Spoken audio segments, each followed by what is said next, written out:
Merci. Lénaïque Adam.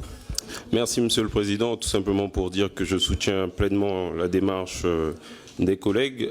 La baisse du plafond de l'abattement fiscal va à l'encontre de l'objectif principal du PLF, même au plan national, puisqu'on a dit qu'il fallait baisser les prélèvements obligatoires pour tous les Français, qui coûtera d'ailleurs 6 milliards d'euros à l'État grâce notamment à la baisse de la taxe d'habitation, en plus des 6 milliards d'euros de réduction de l'ISF chaque année afin de relancer la consommation des ménages.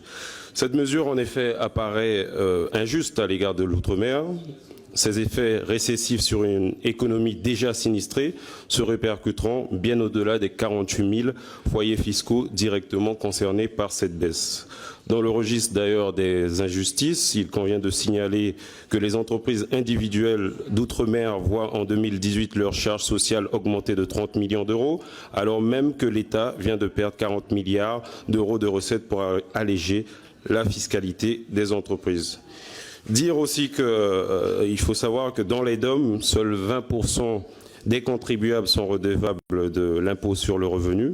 Est-ce qu'on peut imaginer ou penser qu'il faudrait considérer ces personnes-là comme des nantis parce qu'ils sont une minorité à payer l'impôt? Je ne crois pas, puisqu'il s'agit de contribuables qui supportent le plus souvent la solidarité locale à travers les impôts locaux. Le taux de la taxe foncière est à 32% en Guyane, je vous laisse imaginer ça.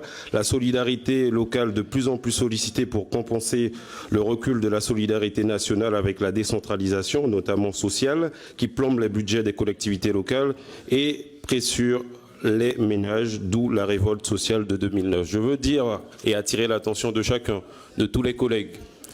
Madame la ministre Barrette, c'est là.